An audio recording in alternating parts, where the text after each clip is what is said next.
नमस्कार, मैं doctor Dinesh Upadhyay Nobel अस्पताल से संबद्ध नेफ्रोलॉजिस्ट यानी कि गुर्दा रोग विशेषज्ञ हूँ। आज मैं आप सभी से यूरिनरी ट्रैक्ट इन्फेक्शन यानी कि मूत्रवाही तंत्र के संक्रमण के बारे में बात करूँगा। इसके पहले कि हम लोग मूत्रवाही तंत्र के संक्रमण पर बात करें, पहले संक्षेप में समझ लेते हैं मूत्रवाही तंत्र या यूरिनरी ट्रैक्ट होता क्या है। हमारे पेट के पिछली दीवार पर दो किडनीज होती हैं, वृक्क होते हैं, गुर्दे होते हैं, जिसकी साइज हमारी मुट्ठी के बराबर होती है। ये पीठ पर चिपके होते हैं।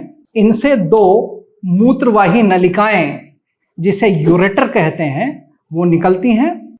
पेट के निचले हिस्से में जाकर ये दोनों मूत्रवाही नलिकाएं यानी कि यूरेटर्स यूरिनरी ब्लैडर या मूत्राशय में खुलते हैं। यहाँ पेशाब इकट्ठा होता है तथा समय समय पर मूत्र मार्ग, जिसे यूरिथ्रा कहते हैं, इसके द्वारा यह बाहर त्याग दिया जाता है, मूत्र त्याग के जरिए या यूरिनरी वॉइडिंग के जरिए।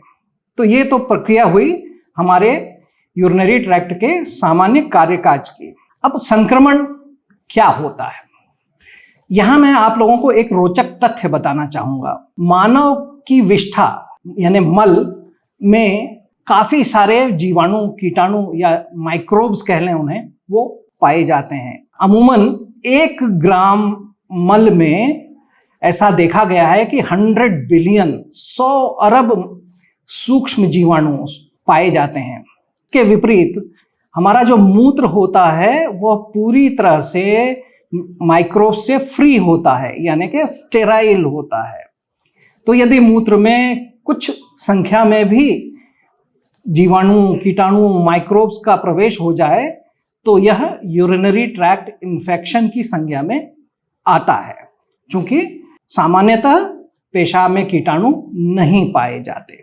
अब सवाल यह उठता है कि आखिरकार इन्फेक्शन होता क्यों है। रिसर्चर्स द्वारा पता लगा है कि जब कभी पेशाब का जो छिद्र होता है, जो यूरिथ्रल ओपनिंग होती है, इसके पास मल द्वार के कीटाणु अपना घर बना लेते हैं, अपनी जड़ बना लेते हैं।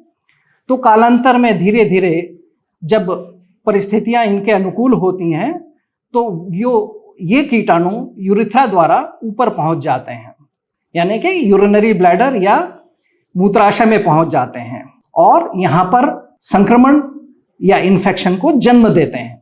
कई बार तो यह देखा गया है कि ये कीटाणु और ऊपर यूरेटर के जरिए किडनी के लेवल तक पहुंच जाते हैं और उस संक्रमण को जन्म देते हैं, जो एक भारी किस्म का संक्रमण होता है। इसे हम अपनी मेडिकल भाषा में एक्यूट पाइलोनेफ्राइटिस कहते हैं। तो ये तो संक्रमण का कारण हुआ। इलाज की दृष्टि से संक्रमण को कई भागों में वर्गीकृत किया गया है। जो सबसे साधारणतया कॉमन, अक्सर देखने में आने वाले इन्फेक्शन होते हैं, उसे हम लोअर यूरिनरी ट्रैक्ट इन्फेक्शन कहते हैं। लोअर यूरिनरी ट्रैक्ट का मायने मूत्राशय यानी कि यूरिनरी ब्लैडर तथा इसके बाद आने वाले मूत्र नलिका, जिसे हम यूरिथ्रा कहते हैं, इसके संक्रमण को हम लोग लोअर यूरिनरी ट्रैक्ट इन्फेक्शन कहते हैं। इसके जो लक्षण होते हैं वो बहुधा पेशाब का बार बार आना, मूत्र त्याग करते हुए कष्ट होना, तकलीफ होना, दर्द होना।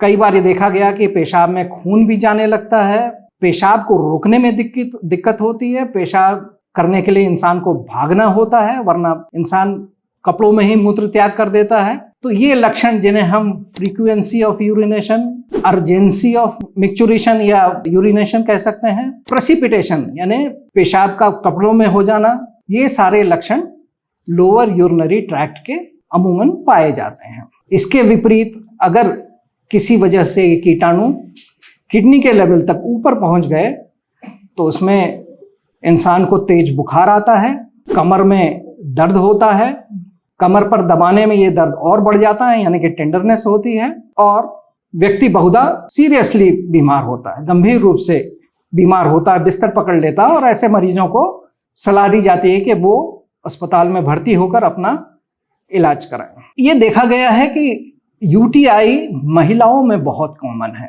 कारण यह है कि स्त्रियों में जो यूरेथ्रा होता है उसकी लंबाई बहुत कम होती है, तो जो कुछ भी कीटाणु माइक्रोब्स कॉलोनाइज करते हैं यूरेथ्रल ओपनिंग के पास, वो बड़ी आसानी से ऊपर ब्लैडर में चले जाते हैं और यूटीआई को जन्म देते हैं।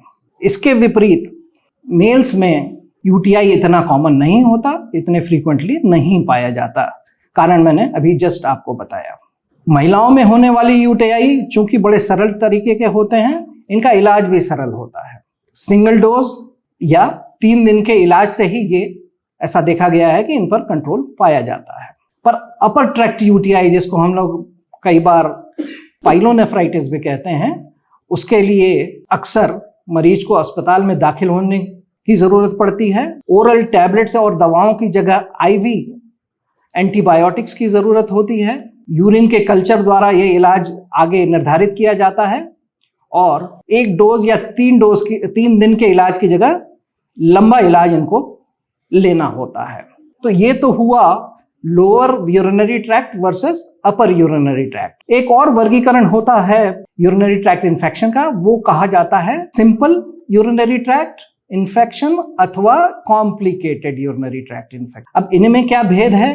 कॉम्प्लिकेटेड यूरिनरी ट्रैक्ट इन्फेक्शन उस समय के संक्रमण को कहते हैं जब मूत्र मार्ग में कोई बनावटी यानी कि स्ट्रक्चरल एबनॉर्मेलिटी हो या फंक्शनल कामकाजी गड़बड़ी हो, या वह व्यक्ति किसी गंभीर रोग से पीड़ित हो जिससे उसका जो रोग से लड़ने की ताकत है, इम्यूनिटी है, वो कम हो।